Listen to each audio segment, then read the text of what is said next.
Look at this red color. Are you sure that the red you see is the same red I see? What if your red through my eyes is what I call green? There is no way to know. And this is just a trivial game of colors. But what happens if we apply this depth to everything else? One of the greatest illusions we suffer from as human beings is having conceived the idea of an objective world. The comforting idea that there is something out there, solid, real, that remains exactly as it is regardless of our observation. We think that mathematizing reality, measuring it, weighing it, is the definitive key to knowing it. But what if I told you that we have never, not even for a single second of our lives, touched reality for what it truly is?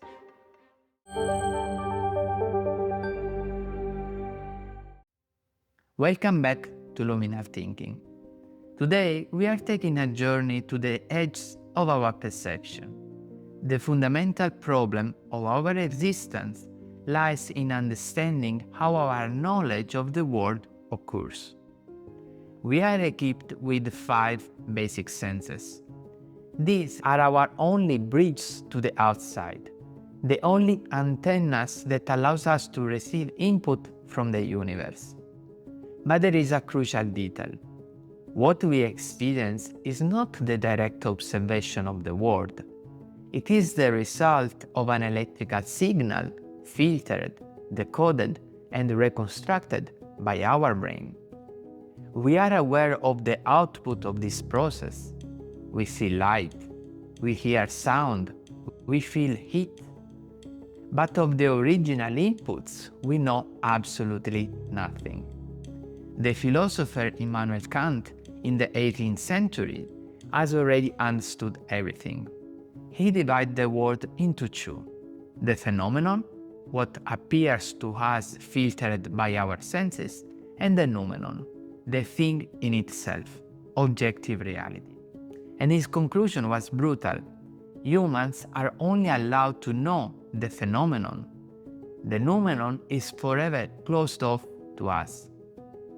This deeply challenges the very possibility that there is something completely objective outside of us, which everyone experiences in the same way.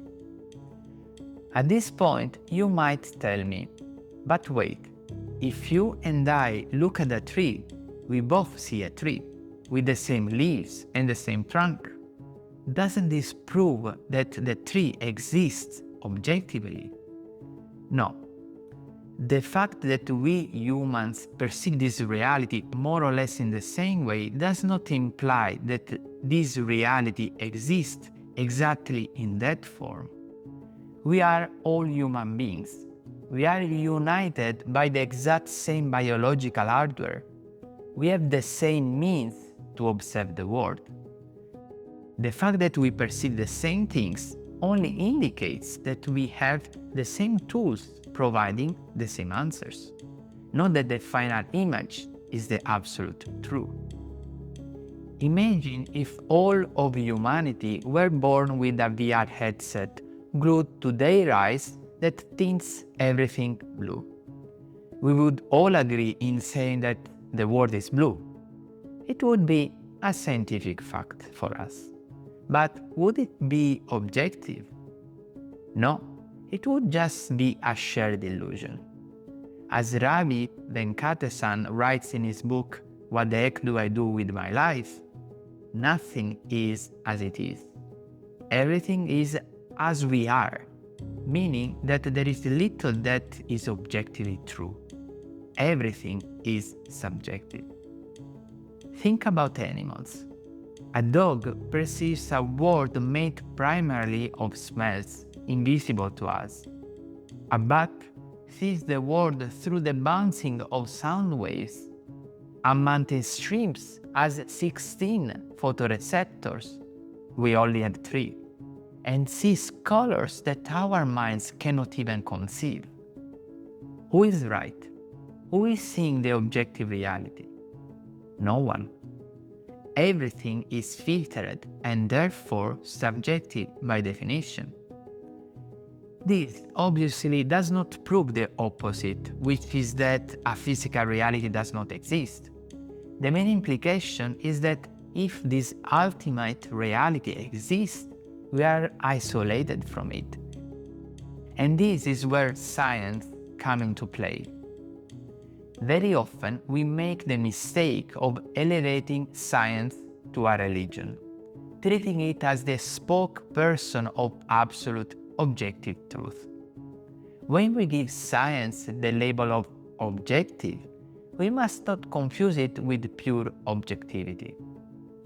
The term objective in the scientific realm simply means that what we are measuring is the common denominator to experiences of single individuals. It is a shared subjectivity.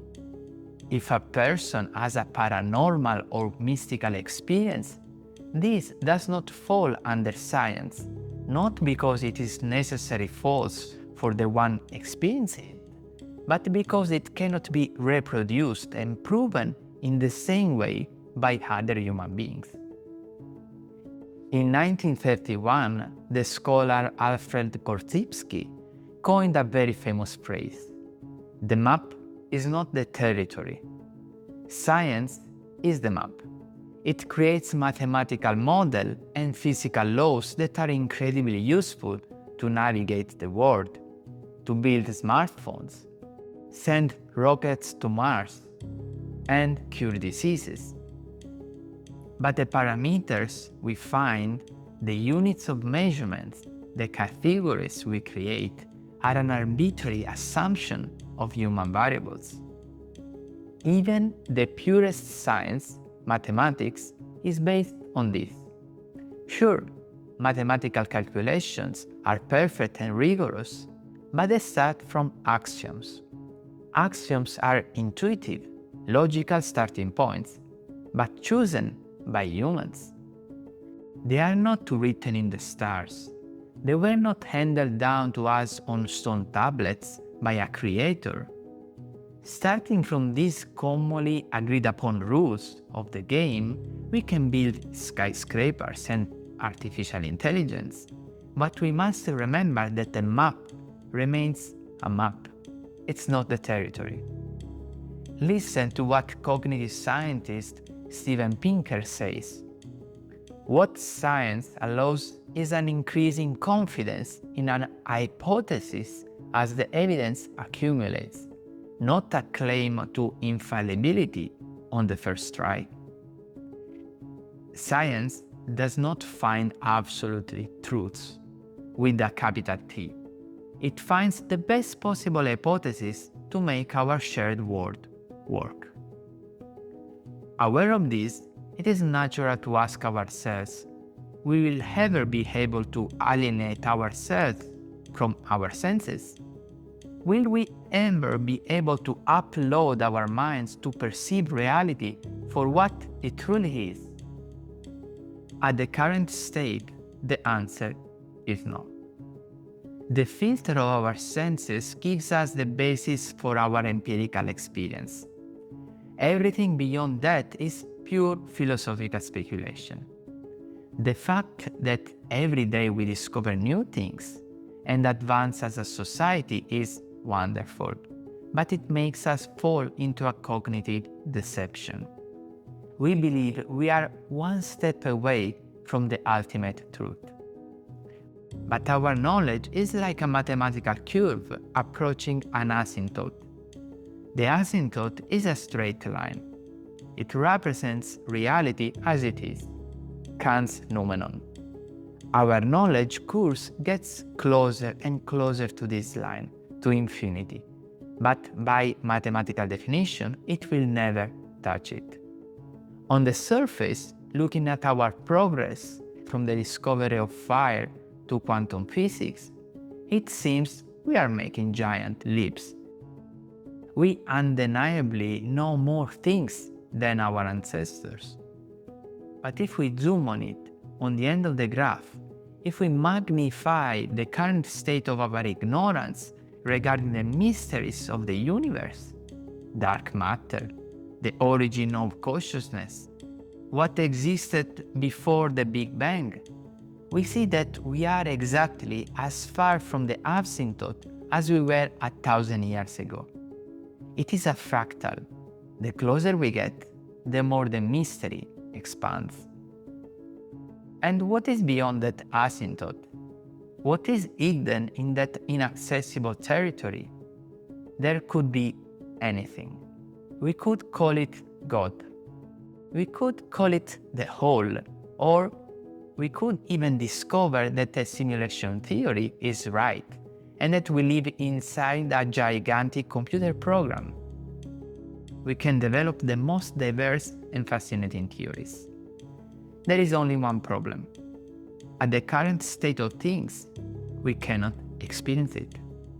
Confined to the prison of our senses, we cannot cross that threshold except through abstract vehicles, our imagination, art, philosophy.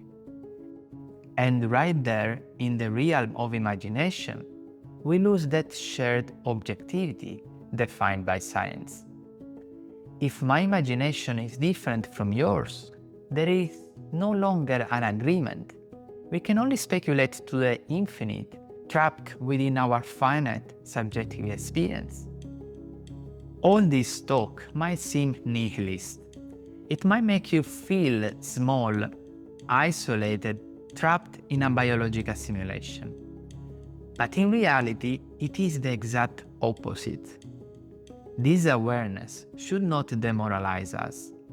Because you see, what we learn more and more by exploring the world is not just what is on the outside, but what is inside us. Theoretical physicist Carlo Rovelli, in his fascinating book The Order of Time, writes something beautiful. In its anxiety for objectivity, science must not forget that our experience of the world is from the inside. Every glance we cast on the world is still from a particular perspective. Accepting that absolute objectivity does not exist, or that we will never be able to perceive it, changes everything. It makes us realize a fundamental truth.